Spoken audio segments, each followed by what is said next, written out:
Je suis trop contente de vous retrouver, même si j'ai une tête légèrement fatiguée. Je dors très peu en ce moment, je sais pas pourquoi. Mais on se retrouve aujourd'hui pour un update lecture. J'espère que vous avez le temps parce que va y avoir vraiment de quoi faire. Alors, j'avais dit que je ferais des updates lecture plus fréquemment et que j'atteindrais plus des montagnes comme je pouvais avoir par le passé. Mais il se trouve que j'ai déménagé, j'ai dû avoir 2 piles à lire en une seule. Enfin, ça a été un peu le bazar pendant 1 mois et demi. Et du coup, j'ai beaucoup de trucs dont je dois vous parler. Mais c'est des trucs super cool pour la grosse majorité quand même. Donc ça va. Puis bon, c'est pas comme si le format vidéo long vous était étranger. Hein.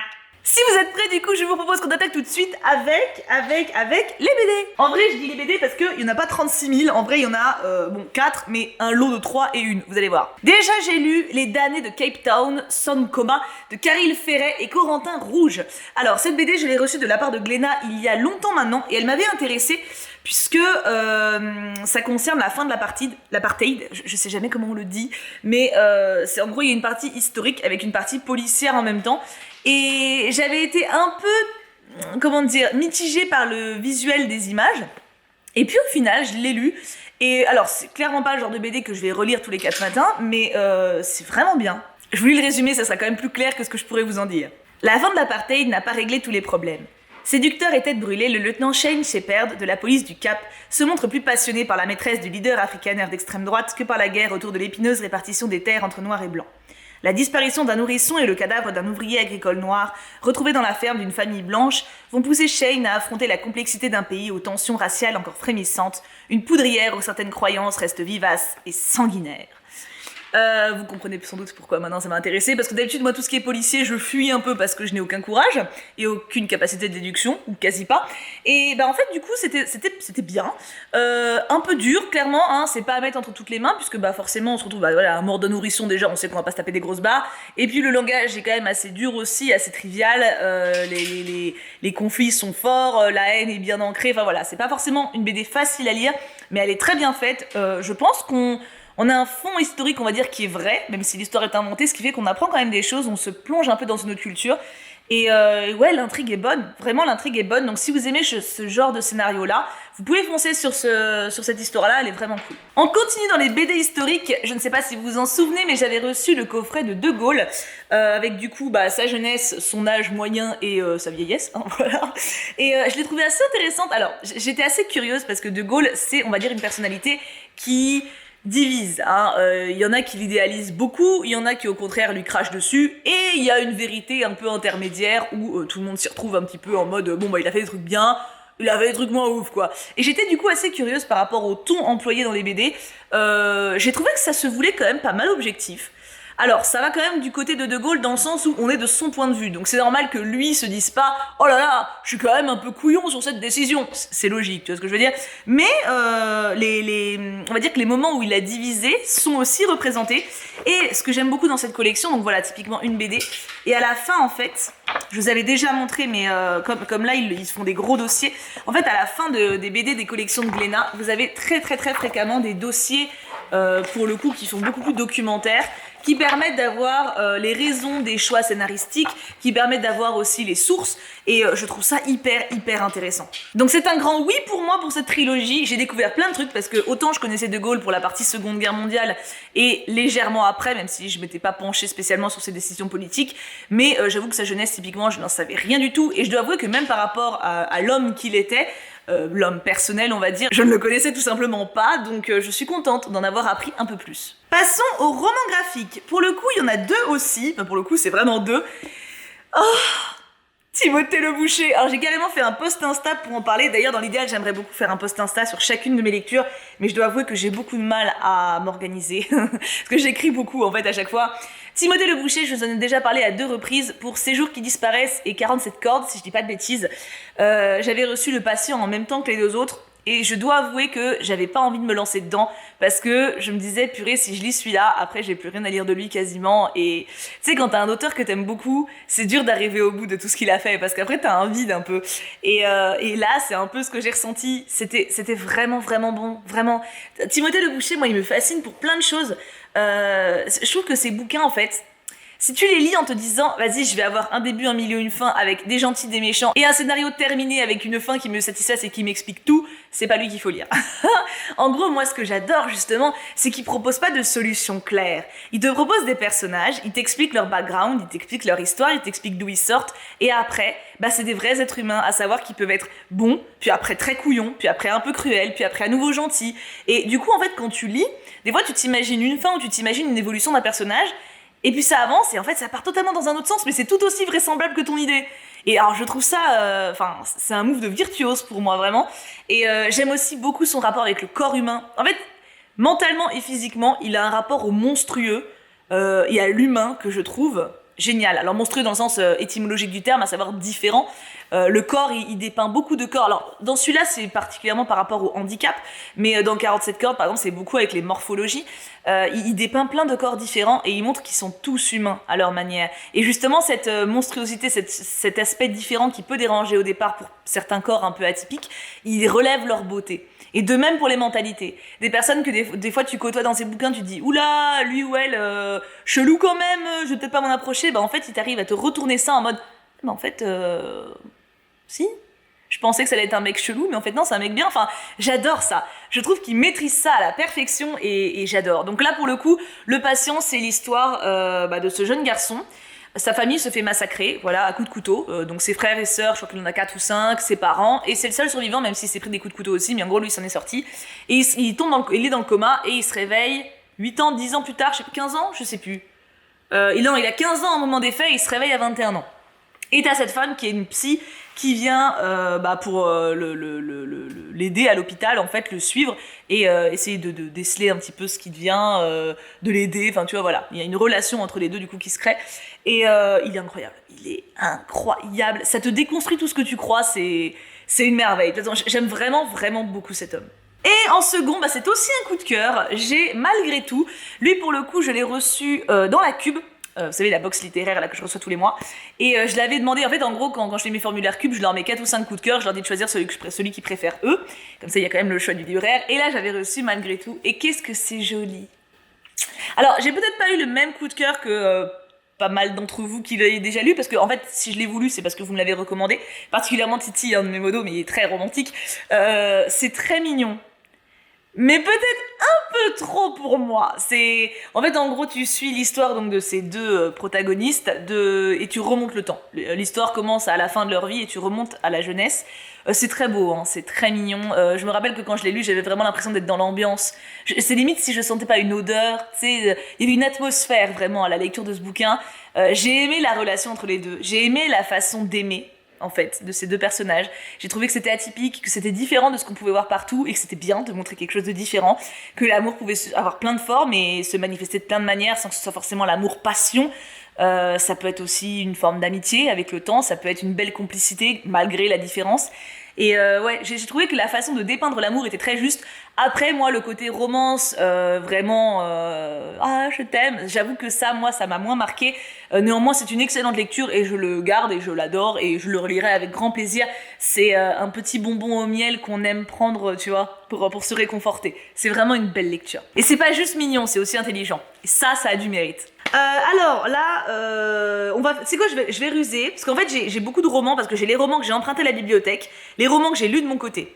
Donc on va d'abord faire les romans que j'ai lus, en gros de ma pile à lire officielle, et les romans de la médiathèque se sont rajoutés. On va d'abord faire les romans que j'ai lus de ma pile à lire officielle, et après on fera autre chose. Bref, vous en foutez. Les romans que j'ai donc, qui étaient donc dans ma pile à lire du mois dernier. Alors, on va commencer par un abandon, voilà. D'ailleurs, j'ai laissé le marque-page pour montrer où je me suis arrêtée, donc je me suis quand même allée très très loin. J'ai pas réussi avec avec Amour Monstre, de Catherine Dune. C'est extrêmement bien écrit. C'est pas du tout un problème de plume, c'est juste beaucoup trop noir pour moi.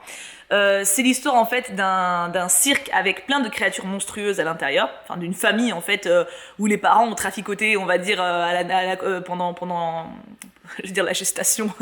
Nous ne sommes pas des vaches pendant la grossesse, voilà, des parents. La daronne prenait plein de produits chelous pour avoir exprès des enfants difformes avec des malformations, tout ça. Et donc ça fait une joyeuse famille. Et en fait, moi, c'est ce que je pensais. C'est-à-dire que au début, je voulais le résumer, ça sera peut-être plus clair. La joyeuse famille Bignowski est tout sauf banale.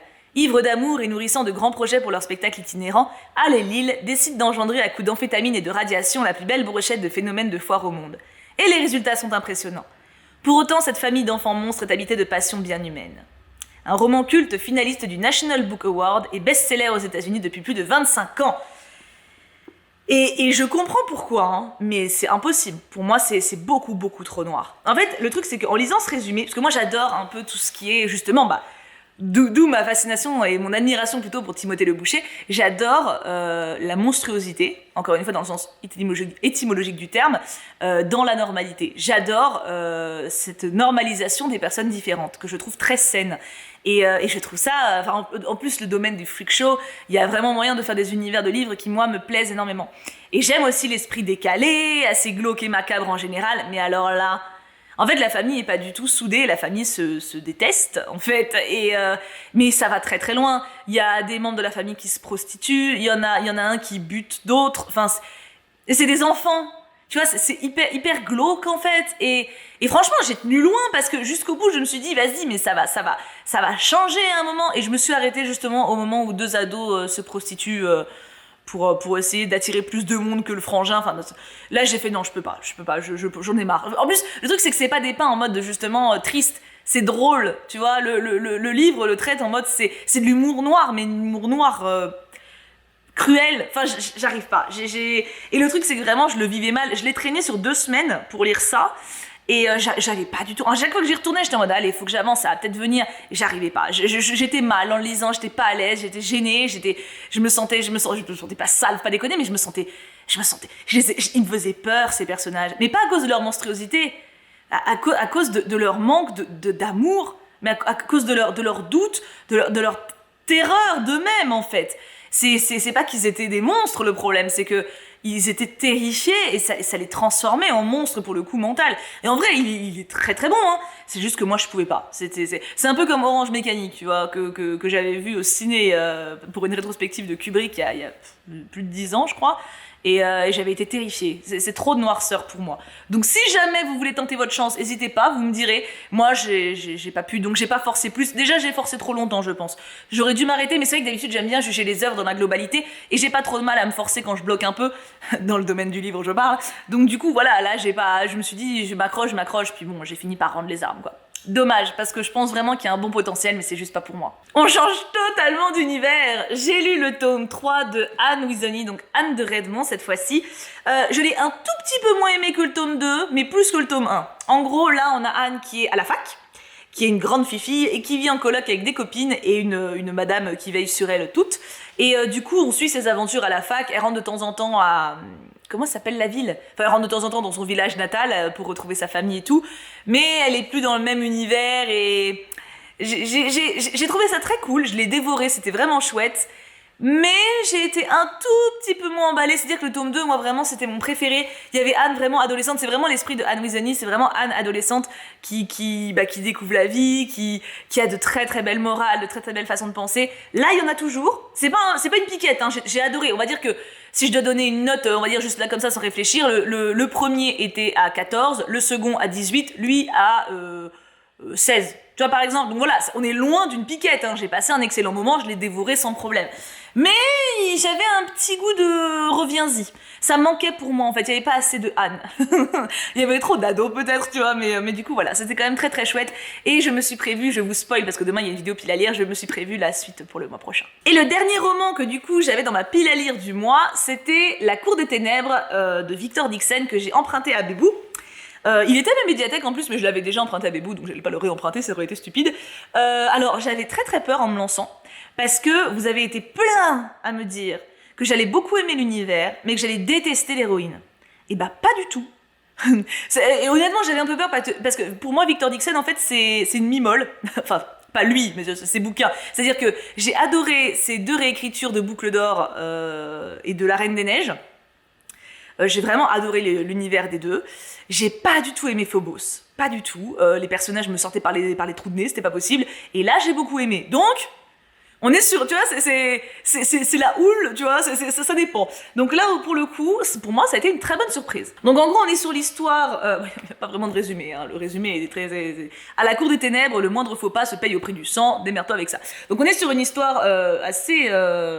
classique, hein, une héroïne qui fait partie du bas peuple et qui se retrouve propulsée à un rang plus élevé, on va dire, et qui n'a de cesse de se venger et dépasser sa condition, tout ça. C'est vrai que sur le papier, il y avait de grandes chances que ça me saoule, hein, parce que un truc moi qui m'énerve beaucoup dans la littérature, c'est les héroïnes qui se retrouvent dans une situation compliquée et qui font que râler et se plaindre et se mettre dans des situations insupportables alors qu'elles sont en position de faiblesse. Tu vois, c'est pas une force de caractère d'être stupide, c'est juste t'es con. Genre typiquement, t'es dans un monde extérieur. C'était un livre que j'avais lu, que j'avais pas du tout aimé comme ça, il y a pas très longtemps en plus. Genre, t'arrives dans un monde, tu connais rien, il y a un mec qui veille sur toi et toi tu fais « Non mais j'ai pas besoin de toi, hein, de toute façon t'es nul ». C'est pas de la force de caractère. Surtout que le mec peut te buter, tu vois. C'est juste t'es con, t'es impulsive en fait. Impulsive, c'est plus juste que con. Et là en fait j'avais peur de ça. Et non, alors, l'héroïne a le seum, elle est en colère, elle a la rage, mais elle se contient souvent. Quand elle se contient pas, il y a une raison, et le roman est hyper sombre en fait. Ce qui fait que toute sa rage, elle est légitime. C'est pas juste « Oui, moi, ma maman, elle m'a dit que ce monde-là, il était méchant, du coup, je vous aime pas. » Non, là, elle a des raisons. Là, son somme, il vient pas juste d'une mentalité... Non, là, elle vit des choses hyper dures. Honnêtement, je ne pensais pas que le roman serait aussi noir, serait aussi profond, non, aussi... sanglant, on va dire, il y a beaucoup de morts, beaucoup, et j'ai été surprise de ça, mais en bien. Non, franchement, c'était une bonne lecture et je lirai la suite, avec plaisir. J'ai bien aimé l'héroïne, j'ai bien aimé les autres personnages qui sont autour d'elle aussi, qui sont très bien dépeints, particulièrement le Love Interest, voilà, j'ai beaucoup aimé son développement, celui-là. Et la pote aussi, au truc derrière Chignon là, voilà, donc elle, voilà, j'ai vraiment bien aimé. Vous voyez, je me rappelle encore, alors que je l'ai lu vraiment début de mois, il y a un mois quoi, donc franchement, non, très bonne surprise pour ma part, et d'autant plus que je m'y attendais pas, et je pense que ouais, je lirai la suite. Faisons une pause dans les romans avec mes deux... Alors c'est aussi des romans, mais on va dire que je vais les mettre dans les beaux livres. J'ai lu L'étonnante famille Appenzell de Benjamin Lacombe et Sébastien Pérez. D'ailleurs... Petit moment où je me la pète. J'ai une dédicace de Sébastien Pérez, voilà, je suis contente. Alors ça se lit extrêmement vite pour le coup, vous avez surtout des portraits, vous avez plus ou moins du texte hein, en fonction des pages, vous avez aussi des doubles pages, hein, voilà, c'est un très beau livre qui se lit très vite. Ça m'a énormément fait penser à... Oh mon dieu, comment ça s'appelle ? What Remains of Edith Finch, ça y est, c'est revenu. Donc oui, il m'a beaucoup fait penser à ça dans le sens famille atypique, avec une belle description des personnages, le lien entre eux, la plongée dans le passé, le portrait global, enfin voilà, il y avait ce côté très poétique aussi, avec des dessins qui sont vraiment superbes. Donc c'était une très belle lecture et je la conseille à absolument tout le monde, le livre est superbe et l'histoire est très belle, les dessins sont très beaux, donc tout est très bien quoi. Et en second, alors là je pense que je le placerai dans mes coups de cœur du mois, j'ai lu Bambi. Donc encore illustré par Benjamin Lacombe et j'ai aussi une dédicace, oui, regardez, un petit écureuil, voilà, ça me va très bien d'ailleurs parce que le personnage de l'écureuil est très mignon dans l'histoire. Et en fait ce livre-là, pourquoi ça a été un coup de cœur? Bon déjà il est absolument magnifique, je crois que c'est un des plus beaux de Benjamin Lacombe, il a fait, toutes les pages sont illustrées en fait, genre vraiment toutes, il y a des doubles pages de partout, tout est recherché, tout est recherché, enfin voilà, l'objet en lui-même est sublissime et le roman est génial parce que moi je ne savais même pas que Bambi était un roman de base hein, donc du coup j'y suis allée en m'attendant à rien du tout et c'est génial. Alors la préface est super cool aussi, du coup moi par exemple je ne savais pas mais Bambi c'est une grosse métaphore en fait du peuple juif pendant la Seconde Guerre avec les chasseurs qui sont joués par... Enfin, les chasseurs jouent entre guillemets les nazis et les biches, du coup en l'occurrence les juifs. Et en fait déjà quand tu sais ça, tu lis ça avec un autre œil. Et honnêtement, c'était génial. Le point de vue immersif, ça m'a un peu fait penser à Watership Down. Je sais pas si vous vous rappelez de ce roman, je vous en avais parlé, c'est un Seigneur des Anneaux avec des lapins, en fait. Tu incarnes, tu suis des lapins qui font une grande quête hyper importante. Ils se retrouvent une garenne, je crois que ça s'appelle une garenne, ils se retrouvent une baraque, quoi. Et là, c'est un peu la même chose. T'es plongé avec les biches dans la forêt et tu suis leur vie qui du coup, avec les codes des biches, leur façon de vivre, de manger, voilà, mais avec des sentiments humains en même temps. Et j'ai trouvé ça incroyable. J'aurais pu en lire des dizaines et des dizaines de pages en plus. Il était fascinant et c'était une excellente découverte. Je vous le conseille honnêtement, ça se lit à tout âge, je pense. C'est excellent, c'est vraiment, vraiment excellent. Je ne comprends pas que j'ai jamais entendu parler du roman de Bambi avant. Mais bon, l'important c'est que j'ai remédié à ce problème. On repart sur les romans, mais cette fois-ci mes emprunts de bibliothèque. Parce que oui, après avoir fait ma pile à lire, je me suis dit tiens, je vais aller à la médiathèque. Tiens, je vais emprunter qu'un gros pavassou de jeunesse, comme ça va me rajouter du travail. Mais c'est bon, j'en suis venue à bout. Et honnêtement, c'était 4 excellentes découvertes. Par quoi je vais commencer? Bah tu sais quoi, je vais les faire dans l'ordre de lecture, tiens. On va commencer par peut-être celui que j'ai préféré. Ah, je sais pas, il se bat avec un autre. The Wicked Deep, la malédiction des Swan Sisters. On est sur une jeune fille qui vit sur une île. Non, c'est pas une... Ah si, elle vit sur une île, mais pas loin de la mer, non plus. Elle est gardienne de phare, on va dire ça comme ça. Et elle est près d'un village, et dans ce village, il y a la malédiction des Swan Sisters qui frappe chaque année, puisque quelques siècles avant, 3 jeunes filles ont été tuées en tant que sorcières, noyées dans l'océan, et chaque année, elles reviennent pour faire des victimes et se venger des hommes de ce village. Ouh là là! Alors déjà, le synopsis avait tout pour me plaire, hein. On parle de sorcières, on parle de malédiction, on parle de villes côtières. Moi, j'adore les villes côtières. Dès qu'il y a de la flotte, de toute façon, je suis là. Bon, même si là, il y a des gens qui se noient dedans, donc c'est moins ouf, mais tu vois ce que je veux dire. Donc voilà, de base, ça partait bien, et j'ai adoré. Le style est génial, dans le sens où ça se lit très très vite. Alors, un truc qui va lier mes 4 bouquins là, c'est du jeunesse et ça se lit du coup très vite. Dans le sens où l'action n'est pas forcément extraordinairement décrite. Enfin, l'action si, mais le lieu. C'est aussi d'ailleurs ce qu'on avait reproché, c'est un peu ce qu'on peut dire aussi pour mon roman. En général, le jeunesse a ça en commun, ça va très vite dans l'action et on peut avoir ce petit goût de reviens-y, genre ah mais j'aurais aimé en savoir plus. Personnellement, ce sentiment ne me frustre pas, au contraire, quand je ressens ça, j'estime que j'ai aimé la lecture. Là, je l'ai ressenti, j'aurais aimé rester là-bas, j'aurais aimé en savoir plus, j'aurais aimé creuser les personnages davantage, j'aurais aimé voir Beau davantage. Oh, Beau, je t'aime, oh, il est trop mignon. D'ailleurs, Beau, je ne connaissais pas ce prénom, mais bon, bref. Et voilà, c'est un très très bon roman. J'ai trouvé vraiment que l'action se déroulait hyper vite, mais genre tu t'ennuies pas une seconde, c'est vraiment un page-turner. Enfin, pour moi, en tout cas, je crois que je l'ai dévoré en une journée et demie, même pas, enfin, je l'ai bouffé, quoi. Vraiment, il était trop cool. Et le style est très fluide, très agréable. On visualise tout ce qu'on lit, on aime les personnages, ou on les aime pas en fonction du caractère. Et non, c'était vraiment, vraiment cool. Et la fin m'a grave surprise. Pour le coup, à la fin, je m'y attendais pas. C'était vraiment, vraiment sympa. Lisez-le si vous avez l'occasion. Tiens, après, j'ai lu Tant que nous sommes vivants. Et alors, pour le coup, il y a aussi un personnage qui s'appelle Beau à l'intérieur. J'ai trouvé ça énorme parce que j'avais jamais entendu ce prénom avant. Et là, genre, comme par hasard, j'enchaîne 2 livres où il y a un perso mec qui s'appelle Beau. C'est fou! Donc voilà, bonjour Beau. Alors celui-ci, pour le coup, il est un peu plus court, mais j'ai eu plus de mal. Je pense que le problème vient du fait que, en si peu de pages, on traite plusieurs histoires. C'est l'histoire du coup, alors attends, les prénoms Beau et Ama, qui vivent dans un village et qui tombent très amoureux. Ils bossent dans une usine et il y a une vraie réflexion par rapport au travail, dans la vie, par rapport au temps de loisirs. 35 heures quoi en gros. Et donc c'est très intéressant. Et en fait après le roman se divise par 2 fois en autres histoires. Donc il y a un moment, l'histoire commence comme ça, il se passe un événement important, bon, comment faire pour pas spoiler, on change totalement d'endroit, et après on change de personnage principal. Donc en fait je pense que à lire c'est assez confondant parce que le début se veut assez réaliste et un peu dystopique, un peu Charlie Chaplin, vous savez les usines là où ça bosse tout le temps. Moi j'ai vraiment pensé à ça. Après on parle dans le merveilleux avec des petites créatures dans la forêt qui parlent, etc. Et après on revient sur le réaliste chelou. Donc voilà, c'est un livre, je peux comprendre qu'il fasse pas l'unanimité, j'ai vu que pas mal de personnes avaient été un peu en mi-molle dessus, je peux comprendre, parce que ça prend de court, mais j'ai pas trouvé ça négatif, personnellement. C'est juste que j'ai pas été autant dedans que par exemple Wicked Deep, où là, pour le coup, t'es dans l'embrouille à fond et tu veux savoir, tu vois, c'est une enquête, tu veux savoir. Là, c'est plus contemplatif, plus doux, t'es plus en retrait quand tu lis. Tu aimes moins tes personnages peut-être parce qu'ils sont dépeints avec un peu plus de réalisme et de froideur. Mais c'est pas un défaut encore une fois tout ça, c'est juste à savoir. Donc pour ma part, ça a été quand même une très bonne lecture et je suis très contente de l'avoir faite. Alors je l'aurai pas dans ma bibliothèque, hein, je ne pense pas le racheter pour le coup parce que ce côté distant m'a empêché d'être à fond dedans. Mais la plume est très belle, il y a de très jolis messages à l'intérieur et j'ai noté peut-être une dizaine de citations dans mon petit carnet en même temps. Donc n'hésitez pas si jamais vous êtes un peu curieux. Accrochez-vous un peu pour le début, mais ça vaut le coup, ça vaut vraiment le coup. 3e livre de médiathèque, on est déjà à une demi-heure, Seigneur cette vidéo va durer 1 heure mais c'est pas grave.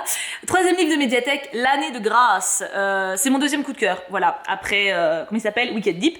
L'année de grâce du coup, c'est vraiment bien. C'est une jeune fille qui se retrouve, enfin, encore une fois c'est un village, Et ils ont une coutume, c'est que tous les ans, les jeunes filles qui atteignent, je crois que c'est 16 ans, se retrouvent à devoir partir de leur village pour chasser la magie de leur corps et revenir purifiées et pures pour les hommes. Donc c'est une société totalement patriarcale hein, où les femmes ne servent qu'au plaisir des hommes et à enfanter, etc. Et sont très soumises. Et du coup, il y a un groupe de filles qui part chaque année pour se purifier et reviennent l'année d'après. Il y en a plein qui crèvent. Voilà. En gros, il y a un gros mystère par rapport à ce qui se passe là-bas. Et c'est le tour de notre héroïne d'aller là-bas. Et elle a aucune envie d'y aller. Pour le coup, c'est un esprit beaucoup plus libre. Elle se veut indépendante et elle a pas du tout envie de rentrer dans le moule des femmes mariées. Et j'avais un peu peur au début de justement avoir ce phénomène de filles qui gueulent, mais où il n'y a pas de réelle avancée derrière. Et en fait, de ouf que si l'héroïne est très très cool. Comment ça s'appelle je ne sais pas.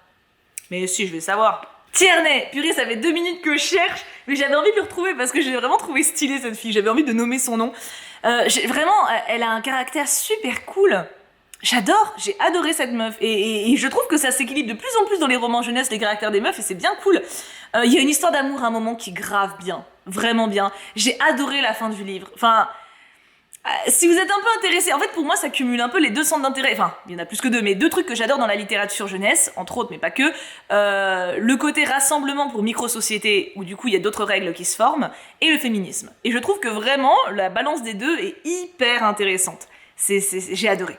Si jamais vous êtes un peu curieux, n'hésitez pas. Et en dernier, l'arrache-mot de Judith Bouilloc. Bouilloc.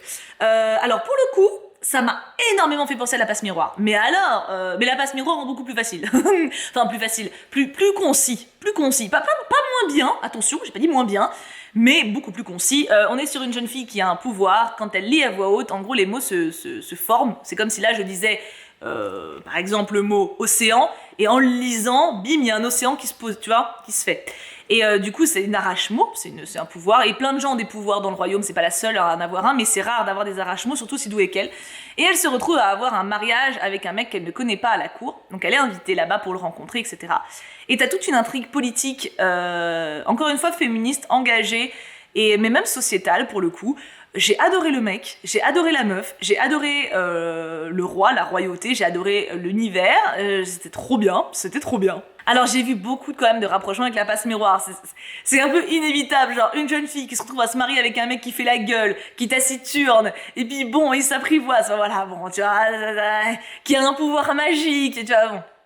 C'est compliqué de pas faire de lien, on va dire, surtout même que dans le caractère, ça se ressemble quand même pas mal. Maintenant, c'est pas du tout la même histoire, hein, on peut pas dire que c'est un copier-coller, loin de là, c'est pas parce qu'on reprend les mêmes codes qu'on est sur la même source, on va dire, enfin le même résultat. Mais j'ai adoré, j'ai passé un très bon moment, je l'ai dévoré en 2 jours et c'était super cool. Vive les romans jeunesse! Et j'ai fini pour les romans. Boudiou, il reste les mangas il reste quand même tout ça, mais ça va aller vite, ne partez pas, parce que il y a surtout des sagas. Donc en vrai, ça va aller très vite. Commençons simplement, si vous le voulez bien, par mes sagas. J'ai terminé Ajin, j'ai lu le tome 15, le tome 16 et le tome 17 et cette saga était trop bien. Je suis très heureuse d'avoir enfin pu lire l'intégrale, ça faisait un moment que j'avais tous les tomes mais il m'en manquait toujours un, enfin bon, c'était compliqué. J'ai enfin tout eu, j'ai enfin tout lu et ouais, c'est une saga qui est hyper intense. Je vous ai déjà parlé du synopsis plusieurs fois mais je le refais une dernière du coup. C'est l'histoire d'une partie de l'humanité, toute petite partie, hein, tout petit pourcentage, qui ne peut pas mourir. Enfin, peut mourir de vieillesse, mais par exemple, si tu te fais renverser par une voiture, ton corps se reforme. Voilà, donc en gros, c'est quand même compliqué de te buter. Et en fait, il y a un de ces Ajin qui est un psychopathe très malin, et il veut buter l'humanité. En gros, c'est ça. Et t'as d'autres Ajin qui veulent protéger l'humanité. Donc, t'as une espèce de battle. Alors, la partie battle physique est hyper cool, parce que t'as vraiment l'impression de voir une partie d'échecs. C'est un peu le côté... elle et Kira dans Death Note. Mais il y a aussi toute la partie battle psychologique, en mode est-ce qu'on aide les humains ou pas, parce que bon quand même c'est un peu des enfoirés avec nous, mais en même temps si on les aide pas, est-ce qu'on fait bien, enfin j'ai beaucoup aimé les réflexions sociologiques, pardon j'ai bugué, qu'il y avait dessus, mais également la partie vraiment action qui était hyper cool quoi. Donc voilà, c'était un vrai beau coup de cœur pour moi et j'ai adoré cette saga. Alors cette fois-ci je ne l'ai pas finie parce qu'elle n'est pas terminée, mais j'ai terminé en tout cas les tomes que j'avais moi de Shadows House, les tomes 5, 6 et 7. Et purée, mais c'est de mieux en mieux, c'est un truc de fou. Vous voyez, on parlait de suspense psychologique et physique, là on est un peu dans ce cas-là. En gros, c'est ces personnes-là, donc les Shadows, qui n'ont pas de visage et qui ont des poupées humaines. Donc là, en l'occurrence, c'est ces deux-là. Hein. enfin c'est ce duo-là par exemple le principal, qui ont des poupées humaines qui sont censées les représenter en société en fait pour qu'elles aient un visage en fait. Et c'est trop bien. C'est trop bien parce que du coup, les poupées humaines, on se rend très vite compte que elles sont humaines, hein. Et donc du coup, il y a un petit problème d'intégrité quand même. C'est pas fou. Puis on voit ce qui se passe aussi avec les autres membres. On voit comment certains traitent leurs poupées. On voit les intrigues qu'il y a derrière. Il y a des enjeux qui sont en train de se dessiner parce que là, on sait pas encore tout, mais qui ont l'air incroyables. Et pareil, en termes d'action, ça n'arrête pas. C'est hyper cool. Et en même temps, il y a aussi des moments doux, posés, où les personnages discutent entre eux, où il y a des amitiés qui se forment. C'est super cool. Si jamais vous êtes un peu curieux, n'hésitez pas, les premiers tomes en tout cas enfin tout est super cool. En vrai, si vous lisez les premiers, je sais plus où est-ce que ça se coupe, mais je crois que si vous prenez les 3 premiers, vous allez vite acheter le 4e. Je crois qu'à la fin du 3e, il y a vraiment un climax de ouf. Et là déjà, à la fin du 7e, je suis en mode, je veux la suite là.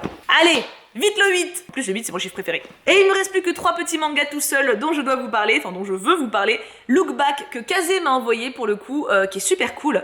C'est un one shot. Et en fait, c'est 2 jeunes filles passionnées de dessin quand elles sont au collège ou au lycée. Je crois que c'est au collège que ça commence. Même en primaire, ça commence en primaire. Et elles dessinent en fait dans le petit journal du lycée. Et en fait, elles s'admirent mutuellement et en même temps, elles s'en veulent. Enfin, c'est assez compliqué comme relation. Et en fait, leurs destins sont liés d'une manière ou d'une autre. Et j'ai trouvé ça très cool. Est-ce qu'on parlerait pas d'un petit coup de cœur ? L'oiseau d'or de Kainis, j'ai adoré, je décède pour la suite, là c'est mort. C'est l'histoire de cette jeune fille qui veut être romancière, sauf qu'à l'époque où elle écrit, les femmes n'ont pas le droit d'écrire, voilà, c'est que les hommes. Du coup, elle se fait publier sous un nom de mec, elle se fait passer pour un mec, et elle se travestit pour aller à la ville et rencontrer du coup les éditeurs, etc. Et elle rencontre des potes, et c'est trop bien. Il y a une vraie réflexion sur la question du genre, même si je pense qu'il y a pas mal de choses qui sont actées maintenant, et ça promet de ouf pour la suite, surtout que le 1 se termine vraiment sur un suspense. Et en dernier, j'ai lu L'Éden des sorcières, le tome 2. Je me suis déjà acheté le tome 3, donc je pense que je le lirai pour le mois prochain. Et c'était trop bien. L'Éden des sorcières, c'est vraiment une saga, mais en même temps, j'adore tout cet esprit un peu nature, witchy vibes évidemment. Cette jeune fille, du coup, elle est à la recherche de l'Éden pour renouer avec l'esprit original, etc. Et elle est en quête, donc elle rencontre des gens et les réflexions qui sont derrière, encore une fois, sur l'état de sorcière, sur la différence, sur l'acceptation des autres, est hyper intéressante. J'ai adoré les rencontres qu'elle fait dans ce tome-là. Et j'ai fini! Oh purée, j'ai plus de voix! Alors si j'ai la foi, je vais enchaîner avec la pile à lire, donc si vous me voyez avec le même t-shirt dans la vidéo de demain, faudra pas vous alarmer, mais parce que la vidéo pile à lire encore une fois sort demain, mais là déjà je pense que je vais faire une petite pause. Alors les mêmes questions que d'habitude, qu'est-ce que vous pensez de tous ces livres ? Quel livre vous voudriez bien me piquer dans tout ça ? Lesquels vous tentent le plus, parce que je crois que j'en ai quand même présenté un sacré paquet. Et vous, qu'est-ce que vous avez lu ces derniers temps qui vous a marqué ? En bien ou en mal ? J'attends vos retours, j'attends vos recommandations comme d'habitude en commentaire. J'adore lire vos commentaires, vous êtes vraiment les petits pipous du monde. Et je suis très curieuse, encore une fois, de savoir ce que vous allez me faire découvrir. Je vous fais plein de bisous, on se retrouve très vite. Et tiens, attends, moi, qu'est-ce que j'ai préféré ? Je me rajoute un exercice, je me dis la vidéo elle est pas assez longue. C'est impossible. Moi j'ai fait une sélection, mais il y en a 6, alors c'est plus vraiment une sélection. J'ai mis Bambi, parce que je l'ai vraiment adoré. J'ai mis Le Patient, parce que je l'ai vraiment adoré. En roman, j'ai mis La Cour des Ténèbres de Victor Dixon, parce qu'il est vraiment cool. Wicked Deep et L'Année de Grâce, parce qu'ils sont vraiment trop bien. Et L'Oiseau d'or de Kainis, parce que c'est un premier tome et qu'il est trop pipou et que je veux trop savoir la suite. Même si en soi j'ai aussi aimé les autres. Ah, c'est horrible de devoir faire un choix. Je vous fais plein de bisous du coup, cette fois-ci pour de vrai. On se retrouve dès demain. Mouah. Prenez bien soin de vous et j'ai hâte de vous lire.